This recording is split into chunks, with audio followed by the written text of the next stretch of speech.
আপনার ওই shallow machine দেখছেন না, এক সময় আমার শ্যালো মেশিনের প্রজেক্ট ছিল। ওই সকালবেলা মেশিন পৌঁছ মধ্যে শীতের দিনে যদি স্টাম্প দেওয়া যেত, মেশিন উঠে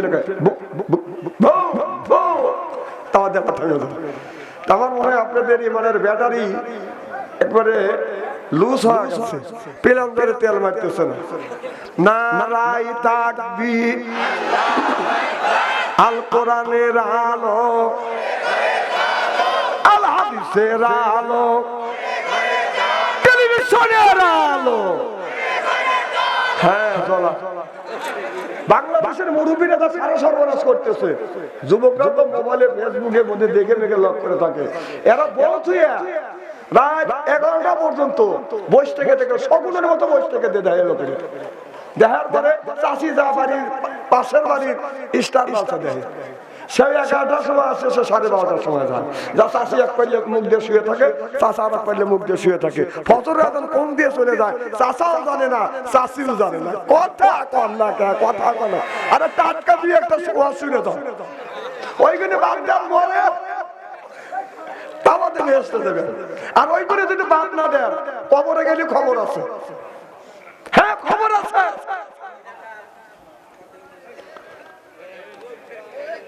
ওটা 32 ইউনিয়ন, কয়টা সোনা লাগবে নাকি? 32 ইউনিয়ন বসে হয়েছে। আমার ভাইরা, মুসলমান ভাইরা,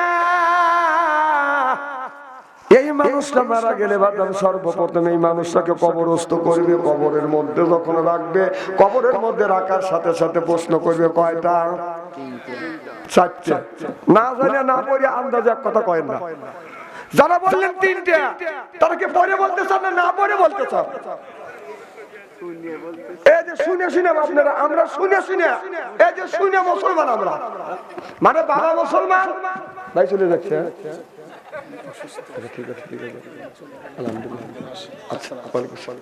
বাবা মুসলমান, দাদা মুসলমান, বাবা মুসলমান, ওহারের সূত্রে আমরা মুসলমান হয়েছি। আর এখন আছি পক্ত মুসলমান। মানুষ মনে করে গরুর গোশত খাইতে পারলে মুসলমান, আর এখন আছি পক্ত মুসলমান, গরুর খুর সহ খায়। জনতা ঠিক কিনে কোরবানির ঈদ আসলে প্রত্যেক বাড়ি বাড়ি খুর বাইরে, কেরে বাবুরে ফাটাস ফাটাস আওয়াজ কিছু হুজুর খুর বাইরে ছেড়াচ্ছে। খুর খাওয়া জানে, কিন্তু কবরের মধ্যে কয়টা বস্ত্র করবে সেটাও জানে না। শুনে শুনে আমরা বসে আছি। এদিক টাকা সর্বপ্রথম জিজ্ঞাসা করবে মান রব্বুকা, তোমার রবকে। 2 নম্বর প্রশ্ন করবে অমা দিনুকা, তোমার দিনকে। 3 নম্বর প্রশ্ন করবে তোমার নবীকে।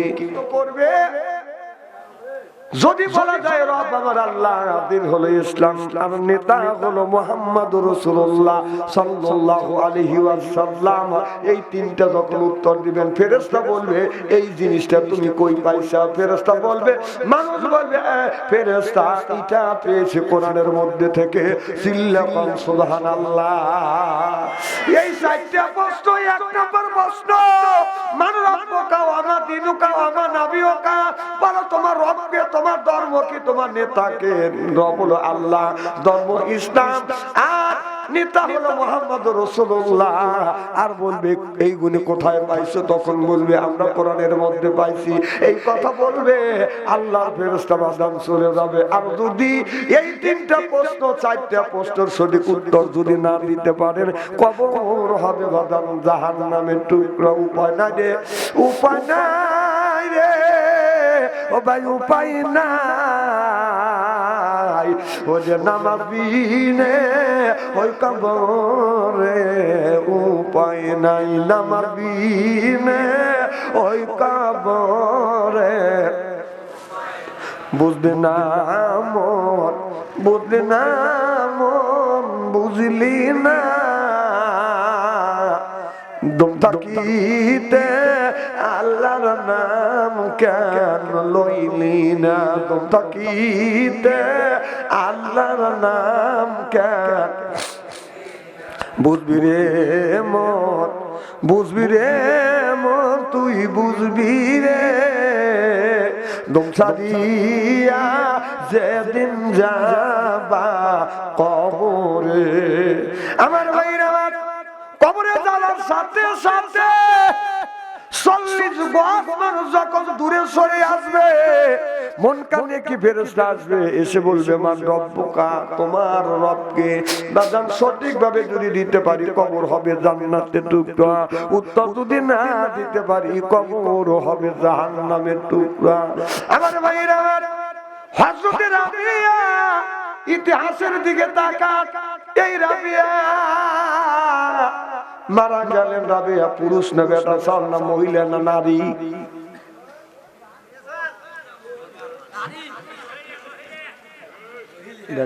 নারী, মহিলা, তারপরে কি মেয়ে সব কথা ঠিক আছে। উনি মহিলা মহিলাই কয়, আর একজন মহিলা নারী কয়, আর একজন মহিলা কি কইল মেয়ে সব, আর একজন মহিলা। তাহলে চার কথা উত্তর দিল। ঠিক আছে, ঠিক আছে। এখন মহিলারা কিন্তু মানুষ। মহিলারা কি? মহিলারা মানুষ না? আচ্ছা আচ্ছা। এই রাবিয়া মসজিদে দিন মারা গেলেন, মন কানে কি ফেরেশতা এসে বলে মান রব্বুকা, বলো রাবিয়া তোমার রবকে। মন কানে কি ফেরেশতা, এবার রাবিয়া বসতে বলতেছে আপনি কে? সুবহানাল্লাহ, আল্লাহ কে? আর আমাদের রাবিয়ার ভাই টান টান শুয়ে আছে, যদি এদের জিজ্ঞাসা করে তোমার রবকে, ও কি বলবে? ওকে এরকম বলবে তুমি কে, এটাকে বলতে পারবে? কিন্তু এই রাবিয়া বলছে তুমি কে? ফেরেশতারা সর্বনাশ, তুমি আমাকে চেনো না? কয় না, আমি তোমাকে কোনদিন দেখিনি। আপনারা কি মন কানে কি ফেরেশতা দেখছেন? রাবিয়া বসতি বললেন না, আমি জীবনে দেখি নাই। বলে আমি হলাম মন কানে কি ফেরেশতা। ও আপনি মন কানে কি ফেরেশতা? আপনাকে আমি কোনোদিন দেখিনি। কি জন্য আপনি আমার কবরে আছেন, আমার ঘুম ডিস্টার্ব করতেছেন? সুবহানাল্লাহ, আল্লাহ কে? রাবিয়া ফেরেশতা কয় সর্বনাশ, কয় কি? আকাশের দিকে তাকা বলে মাবুদ, জীবনে বহু নারী পুরুষের কবরের সরদাপ নিয়েছি, এইরকম মহিলা দেখি নাই। আল্লাহ এই মহিলাটাকে, আল্লাহ ডেকে ডেকে বলে ফেরেশতা তোমরা উঠে আসো, আমার রাবিয়াকে ডিস্টার্ব করো না। চিল্লাকল মারহাবা। আর রাবিয়া বসতি বললেন ফেরেশতা রে, আমি যদি বলি রব আমার আল্লাহ, আল্লাহ যদি বলে রাবিয়া বসি আমার বান্দি নাও, আমার আল্লাহর কাছে জিজ্ঞাসা করো আমি রাবিয়া আমার আল্লাহর কি হই? সুবহানাল্লাহ বললেন না? এখন আমি যদি বলি আমি লীগ করি, কথা বুঝতেছেন না? এখন আমাদের প্রধানমন্ত্রী যদি বলে সে লীগ করে না, কোনো লাভ আছে? ঠিক এইরূপ আমি যদি বলি রব আমার আল্লাহ, আর রব যদি আমাকে বান্দা বলে স্বীকার না করে, তাহলে খবর আছে না নাই? যুক্তি দিয়ে বুঝো দিচ্ছি, বুঝলি তাল গাছ, না বুঝলে নারকেল গাছ।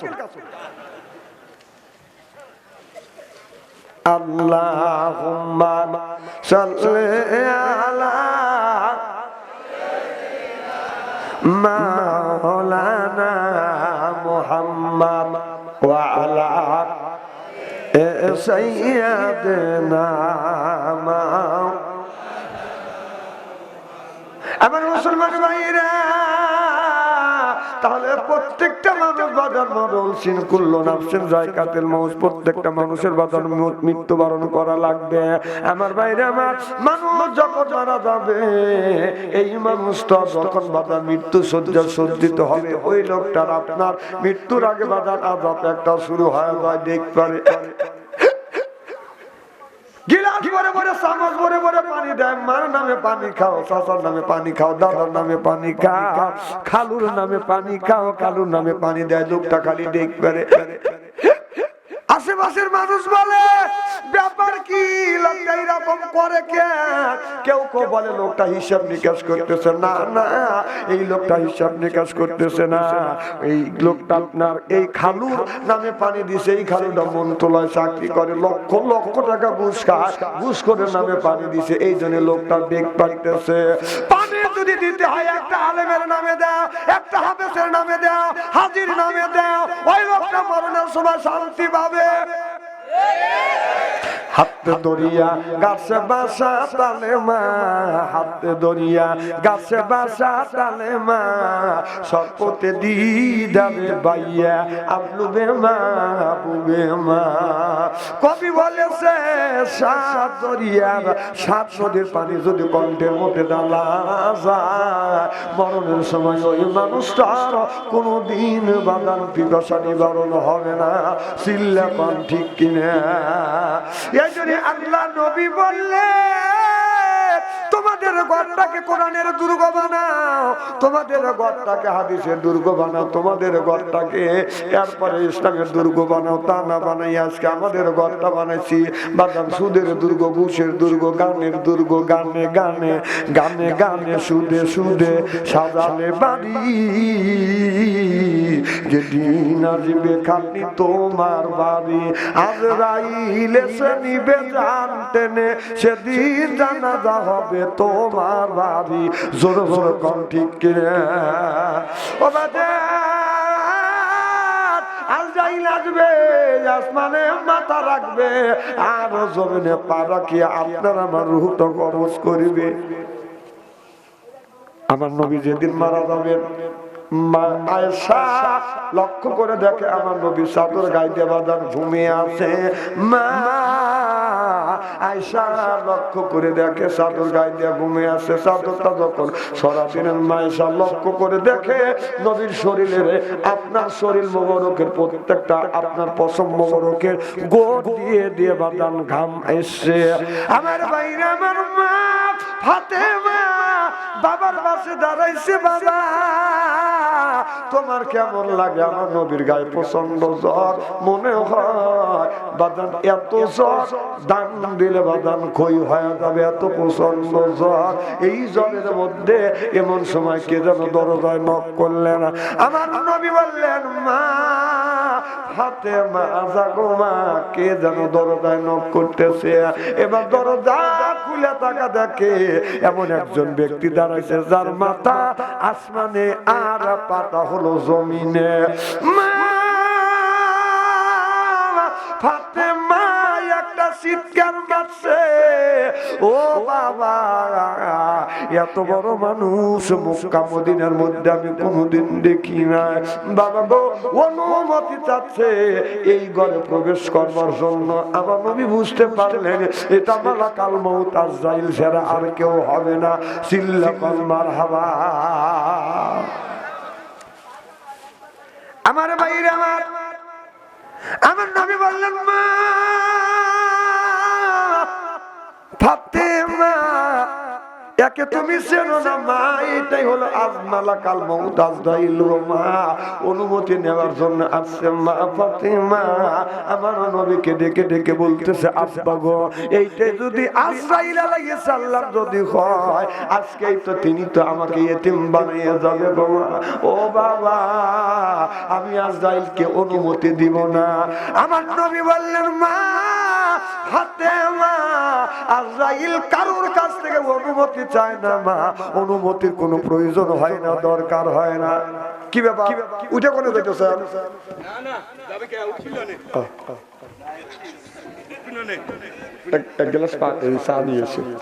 আমি হলে দিলাম। আচ্ছা আচ্ছা আমার ভাইরা আমার কি যেন বলতেছিলেন? এই চ্যাংড়া মানুষের ডায়াবেটিস হলে বউ থাকবে কেন করিয়া? ডায়াবেটিস ডায়াবেটিস চ্যাংড়া মানুষ গেল। হ্যাঁ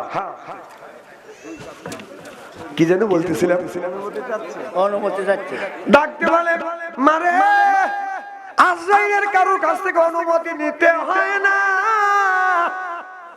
খালি আপনার আজরাইল অনুমতি কারোর কাছ থেকে নেয় না, কিন্তু আমার মেম্বার বা মৃত্যুর সময় আজরাইল অনুমতি চাইবে। কি চাবে? কারোর কাছ থেকে অনুমতি চায় না। মারে আজরাইল আসার মতো ক্ষমতা আছে বাজান। আপনার আমেরিকানের বিজ্ঞানীরা, আপনার বড় বড় বিজ্ঞানীরা দার্শনিক চিন্তা করে আজরাইল আলাইহিস সালাম মানুষের রূহ কবজ করে নিয়ে যায়। দেখি আজরাইলকে কেমন করে আজরাইল রূহ কবজ করে নিয়ে যায়। একটা কাজ কাঁচের গ্লাস ফিট করলেন, এরপরে আধুনিক যন্ত্রপাতি ফিট করলেন। আজরাইল কেমন করে আসে, তার চেহারা কেমন হবে, সুরক্ষা কেমন হবে, কিভাবে মানুষের রূহটা কবজ করবে, এটা তারা দেখবে। আপনার একটা মানুষ 6 ঘন্টার মধ্যে বাদান মারা যাবে, একটা কাঁচের গ্লাসের মধ্যে বাদান লোকটাকে সুন্দর করে সেট করে রেখে দিলেন। এরপরে আধুনিক যন্ত্রপাতি বাদান রেখে দিলেন। দেখি আজরাইল কেমন দেখা যায়। কম্পিউটার নিয়ে বিজ্ঞানীরা বাদান টেপা টিপি করতেছে। কথা বুঝতেছেন না? কথা কি বুঝতেছেন? আগে আমরা ইলেকশন যখন দিতে গেছি, আগে সিল মারা লাগছে, আর এখন বাদান সিল মারা দরকার হয় না।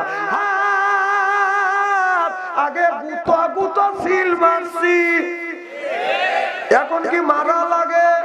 কি করা লাগে? এই জায়গায় টিপ দিলে ধানের শীষে পড়ে। মাইন্ড জানি করেন না কেউ, যা হয় সেই কথাগুলি তুলে ধরতেছি। তাতে নেই আপনার জ্যাঠাতো ভাই বলে আমাকে নেই একদিন জেলে দিবেন, আমারও দুই একটা খালাতো ভাই আছে। কথা বলছেন না? আমার ভাইরা, আমার এবার ইহুদিরা কম্পিউটার নিয়ে বসে গেল, টিপা টিপি করতেছে। দেখে আজরাইল কেমন করে আছে। 6 ঘন্টা যখন পার দিছে, তখন তারা তো জানে লোকটা নিশ্চিত মারা গেছে। আমার ভাইরা আমার, আগা যা দেখে বাদান কম্পিউটারে ধরা পড়ে নাই। আপনার ওই গিলাসটা কাঁচটা বাদান চুলের মতো ফেটে গেছে। কোন ফাঁক দিয়ে আজরাইল আলাইহিস সালাম রূহ কবজ করে নিয়ে গেছে। বিজ্ঞানীরা ব্যর্থ হয়ে গেল, বারবার চেষ্টা করে ব্যর্থ হয়ে গেল। এই আজরাইলকে আর কেউ বাদান দেখতে পারবে না। এমন একটা জিনিস, এমন একটা সাইজ করে আল্লাহ আজরাইল আলাইহিস সালামকে বাদান পাঠিয়েছে। কারোর কাছ থেকে অনুমতি নেয় না, চাবেও না, আর তাকে কেউ বাদান ধরতে পারবে না। চিল্লা কোন ঠিক কিনে? আমার নবী বলে, মা ফাতেমা, এই আজরাইল কারোর কাছ থেকে অনুমতি নেয় না মা, আজকে শুধু আমার কাছ থেকে অনুমতি নিতে আসছে। দরজা খুলে দিলে আজরাইল আলাইহিস সালাম আসছে না। আজরাইল আলাইহিস সালাম এসে বলতেছে, ইয়া রাসূলুল্লাহ, ইয়া হাবিবাল্লাহ, আপনার রূহ কবজ করবার জন্য আল্লাহ আমারে পাঠাইছে। আমার নবী বলেন, আজরাইল তুমি একটু ওয়েট করো, দেখি জিবরাইল আসে কিনা। ইতিমধ্যে জিবরাইলের ঘন্টা বাদাম বেজে যাচ্ছে। চিল্লা কোন সুবহানাল্লাহ। আমার ভাইরা, আমার কুল্লু নাফসিন যায়কাতুল মাউত, প্রত্যেকটা মানুষ মরণশীল। এটা ঠিক না? ঠিক। মানে একজন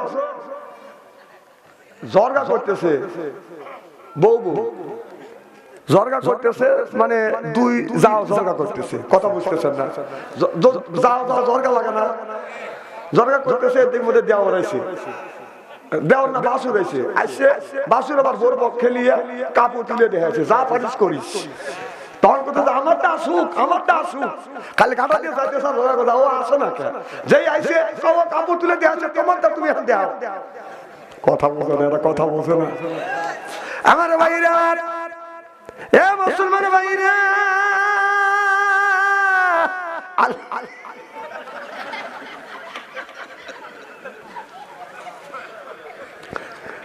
আল্লাহর হাবিবের প্রিয় উম্মতেরা, ভালো করে লক্ষ্য করে শুনুন। পরে জিবরাইল আলাইহিস সালাম আসুক। জিবরাইল আলাইহিস সালাম যখন আসলেন, জিবরাইল আলাইহিস সালাম বলতেছে, রাসূলুল্লাহ, ইয়া হাবিবাল্লাহ, মালাকাল মউত আজরাইল আসছে। আমার তো জীবন তো নিয়ে যাবে, রূহটা কবজ করে নিয়ে যাবে। আমার নবী কাঁদতেছে। এবার জিবরাইল আলাইহিস সালাম বলে, ইয়া রাসূলুল্লাহ, এটা কি ব্যাপার? এটা ওঠা বসা কা, এটা লক্ষণ কিন্তু ভালো না। পেশাব আছে, এনে পেশাব করবে। একটা লোক উঠলে আমার মাথা থেকে কথা চলে যায়। জিবরাইল আলাইহিস সালাম বললেন, নবী গো, কুল্লু নাফসিন যায়কাতুল মাউত, প্রত্যেকটা মানুষ মৃত্যুশীল, আপনার মৃত্যুবরণ করতে হবে। আমার নবী এই কথা শুনিয়ে বাদান কাঁদতেছে। এবার জিবরাইল আলাইহিস সালাম বলতেছে, ইয়া রাসূলুল্লাহ, ইয়া হাবিবাল্লাহ, আপনি কেমনে কাঁদেন গো নবীজি? আমার নবী বলতেছে, আমার নবী কাঁদতেছে। জিবরাইল আলাইহিস সালাম বলে, নবী গো, আপনি কি কাঁদেন? আপনার মিয়া ফাতেমার জন্য। আল্লাহ তো আপনার মিয়া ফাতেমাকে জান্নাতের নারীদের সর্দারিনী বানাইছে। সুবহানাল্লাহ। কন্যা বলে, না না, আমার মেয়ে ফাতেমার জন্য আমি কান্দি না, তাহলে কি আপনি আপনার দুই নাতি হাসান হোসেনের জন্য কাঁদিতেছেন?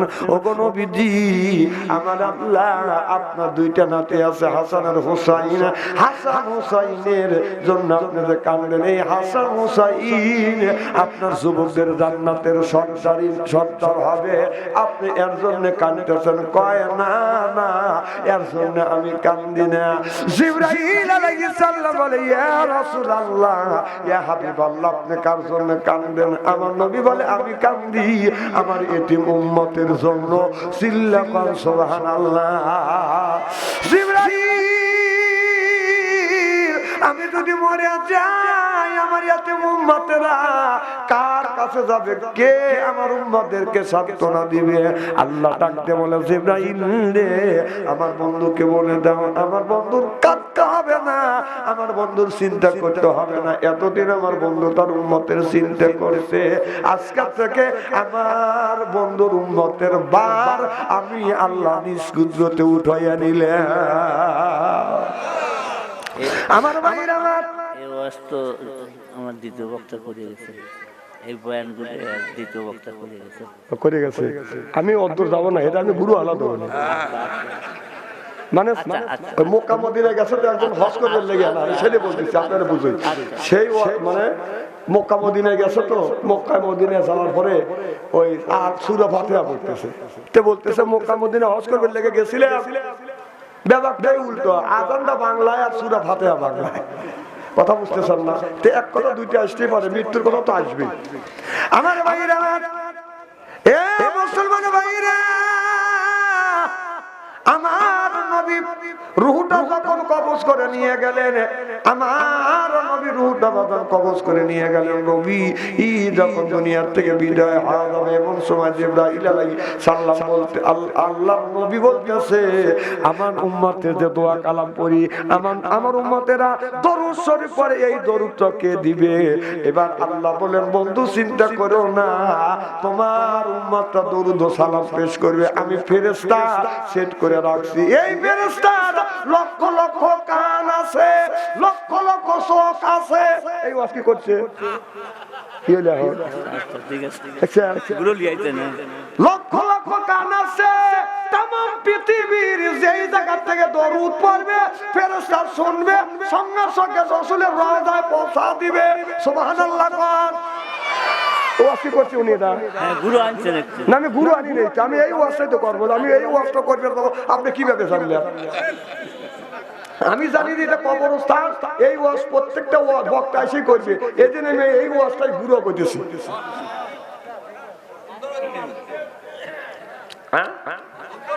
মরার কথা তো বলাই লাগবে। আমার ভাইরা, আমার রাবিয়া বস্তি মারা গেলেন, রাবিয়া বস্তি হজ করতে গেলেন, খানায় কাবার খিলাফ করে বলতেছে, কাবারে তুমি হলে তামাম পৃথিবীর মুসলমানের নামাজের কাবা, আমি কাবা বলছি, তোমার কি কোনো কাবা আছে? এবার আল্লাহ বলি, আব্দুল্লাহ বিন মুবারক খানায় কাবার খিলাফ করে দাঁড়া আছে, বলে রাবিয়া, হাজার হাজার মানুষ হজ করে যাচ্ছে, আমি তো হজ করছি, বারবার খানায় কাবার খিলাফ ধরছি, কিন্তু এই কাবা তো মানুষের সাথে কথা বলে না। রাবিয়া বস্তি বলতেছে, কোনো মানুষের যদি কথা বলার যোগ্যতা থাকে, খানায় কাবা এই মানুষের সাথে কথা কয়। সিল্লা সিল্লা কল সুবহানাল্লাহ।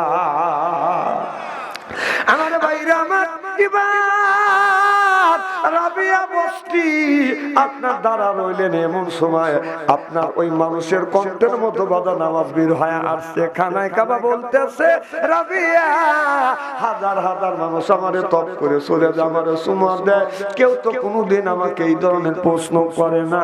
ও রাবিয়া, তুমি যখন এই ধরনের প্রশ্ন করছো, তবে শোনো রে রাবিয়া, আমি কাবা বলছি, তোমাদের কাবা হলো আপনার খানায় কাবা, আর আমি কাবা বলছি, আমার একটা স্পেশাল কাবা আছে। সুবহানাল্লাহ। আল্লাহ ওলি আব্দুল্লাহ বিন মুবারক বললে, খানায় কাবা কথা কয়, আমি রাবিয়া বস্তি শুনলো, আমি আব্দুল্লাহ বিন মুবারক নিজ কানে শুনেছি।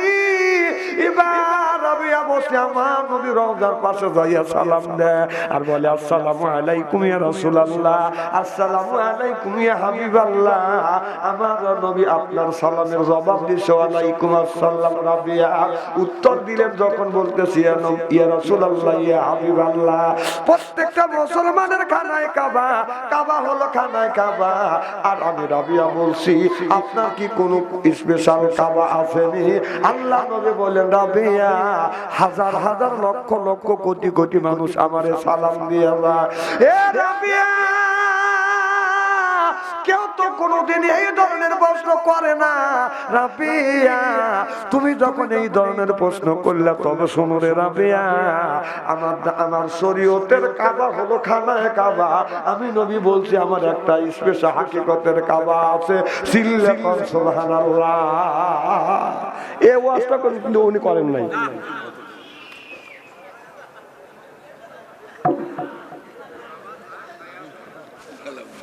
খুব খারাপ লাগতেছে ভাই, আমি যদি ঘন্টা ধরে আলোচনা করি, শোনার জন্য রাজি আছেন তো? আচ্ছা হাত তুলে দেখান তো, রাগ করবেন কারা কারা? না না, আপনাদের মন মানসিকতা খুব ভালো আছে। আমি দোয়া করি আল্লাহ যেন জান্নাতে জানে কেমন শিখে দেয়। জোরকান আমিন, আরো জোরকান আমিন। আমার ভাইরা আমার, এ মুসলমান ভাইরা, আল্লাহর হাবিবের প্রিয় উম্মতেরা, এবার আমার নবী মারা গেলেন। 2 বছর রাষ্ট্র পরিচালনা করছে হযরত আবু বকর সিদ্দিক রাদিয়াল্লাহু তাআলা আনহু। রাষ্ট্র পরিচালনা করবার পরে আবু বকর সিদ্দিক বাজান যেদিন আপনার দুনিয়ার থেকে বাজান ওফাত বরণ করবে, মারা যাবে, এই যে আবু বকর সিদ্দিক তখন বলতেছে আমি যদি মারা যাই আমার কাফনের কাপড় হবে 3টা, 2টা কাফনের কাপড় পুরান আর একটা কাফনের কাপড় হবে বাজান নতুন। কথা বুঝতেছেন না? মা আয়েশা বলে ইয়া রাসূলুল্লাহ ইয়া হাবিবাল্লাহ ও আমার বাবা, আপনি কেন 2টা পুরানা কাপড় দেব আর একটা নতুন কাপড় দেব? আর 3টা কি কাফনের নতুন কাপড় দেওয়ার কি সমর্থ আমার নাই? ডাকতে বলে মারে 2 বছর রাষ্ট্র পরিচালনা করছি, আমি মানুষের কতটুকু উপকার করতে পেরেছি আমি তো জানি না, আমি মানুষের কাছে কাপড় পৌঁছা দিতে পেরেছি কিনা। এই জন্য আমি যদি মারা যাই আমার মৃত্যুর সময় কাফনের কাপড় পুরনো হবে 2টার একটা হবে নতুন। কিয়ামতের ময়দানে আল্লাহ যদি জিজ্ঞাসা করে আবু বকর মানুষের কাফনের কাপড় নতুন 3টা, 2টা বছর তুমি রাষ্ট্র পরিচালনা করছো, প্রত্যেকটা মানুষের কাছে কয়টা তুমি নতুন কাপড় পৌঁছাচ্ছ? তুমি পুরান কাপড় নতুন কাপড় নিয়ে আসছো। এ মা আয়েশা, এই জন্য আমি মারা যদি যাই কাফনের কাপড় 2টা পুরন হবে, একটা হবে নতুন। আমার নবী